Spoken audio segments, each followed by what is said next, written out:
Il est indéniablement nécessaire que les victimes soient mieux accompagnées et informées, et ce, même avant de faire une première déclaration à la police. J'ai l'espoir que d'autres options soient bientôt offertes aux victimes pour les aider dans le processus de guérison.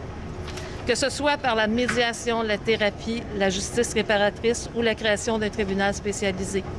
La décision a été rendue aujourd'hui. Gilbert Rozon a été déclaré non coupable des accusations de viol et d'attentat à la pudeur pour des événements qui seraient survenus il y a 40 ans. Deux invités, Jean-Claude Hébert, avocat criminaliste, et Céline Lacerte-Lamontagne, juge à la retraite de la Cour du Québec à la Chambre criminelle et pénale. Et avant d'être juge, Mme Lacerte, vous étiez vous-même criminaliste, donc des sujets que vous avez souvent abordés. D'abord, tous les deux, d'abord un premier commentaire. Et je pense que je le ferai à partir d'un des extraits du jugement, si vous me le permettez. Notamment le tribunal, et je vous le lis, je vous la cite, là, la juge Hébert. Le tribunal tient à souligner le courage dont a fait preuve AB, donc la plaignante, qui a demandé qu'elle soit désormais identifiée. Il rappelle que le verdict d'acquittement ne signifie pas que les incidents reprochés ne se sont pas produits. C'est elle qu'on vient d'entendre. Alors, Madame Lacerte, votre premier constat à la lecture de ce jugement? Bien, moi, je trouve que ce qui est intéressant, c'est que le jugement refait toute l'historique de la loi en matière d'agression sexuelle.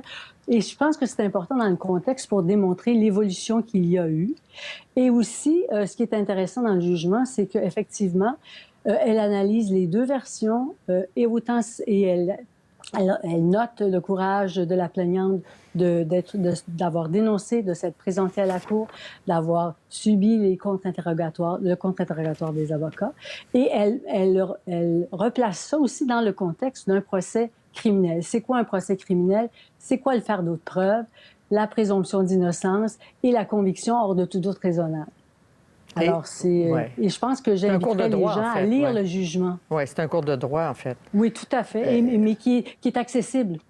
Oui. En même temps, Jean-Claude Hébert, on va donner un autre extrait du jugement, si vous voulez bien, parce que au cœur de cette décision-là, puis c'est quand on suivait les réseaux sociaux, les gens avaient peut-être un peu du mal à comprendre, c'est qu'elle croit la victime, il y a des imprécisions, mais elle fait bénéficier Gilbert Rozon du doute raisonnable.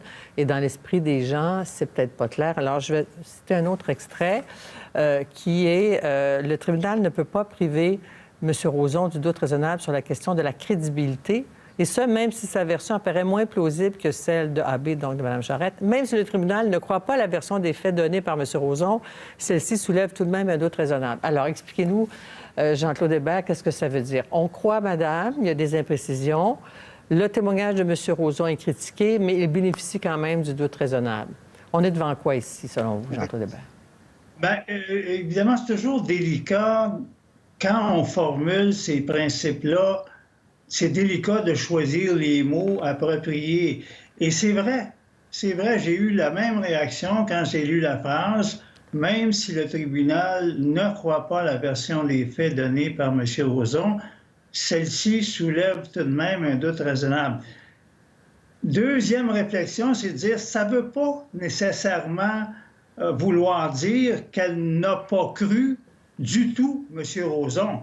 Ce qu'elle semble dire, la juge ici, quand on regarde l'ensemble de son jugement, c'est que son histoire, ses explications, vues par une personne raisonnable, sont plausibles, sans qu'on ait la certification que c'est la vérité authentique, c'est plausible. Et elle s'explique un petit peu avant pourquoi on en vient à cette conclusion-là. La juge Hébert dit... Rozon, c'est un tempérament, c'est un personnage. Il a tendance à exagérer la description des faits. Autrement dit, il en met plus qu'il en faut pour arriver à s'expliquer devant le tribunal. Bon, elle dit, est-ce que ça, c'est suffisant pour que je balaie du revers de la main l'ensemble de son témoignage? Manifestement, non. Elle dit, il reste quand même, au bout de la journée, là, que son explication est plausible dans le sens que c'est possible que ce se soit passé comme il l'a dit. Et là, je suis obligé de le faire bénéficier du doute raisonnable. Céline Lasserre, vous avez certainement jugé des causes où il y avait des versions contradictoires et vous aviez eu à évaluer la crédibilité. Or, la juge Hébert, ici, disait quelque part, c'est pas un concours de crédibilité, ça, de décider si une personne est... si la couronne a rempli le fardeau de la preuve, donc hors de tout doute raisonnable. Et peut-être que les principes en cause sont mal compris par certaines personnes. Bien, je pense qu'effectivement, l'exercice qu'on fait, en fait, qu'un juge fait, c'est d'analyser, de regarder la crédibilité et la fiabilité des témoignages.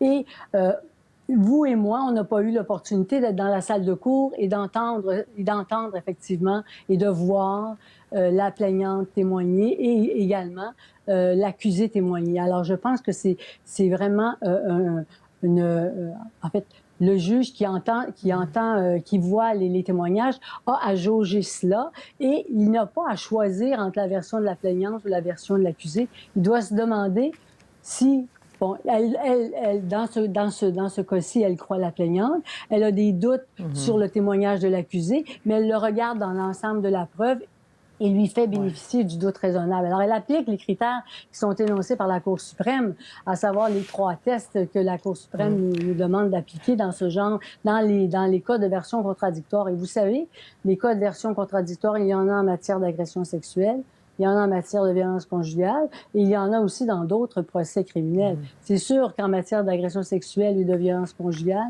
ça se passe plus dans un cadre d'intimité, contrairement peut-être à d'autres délits, mais ça reste quand même que les critères à appliquer sont les mêmes.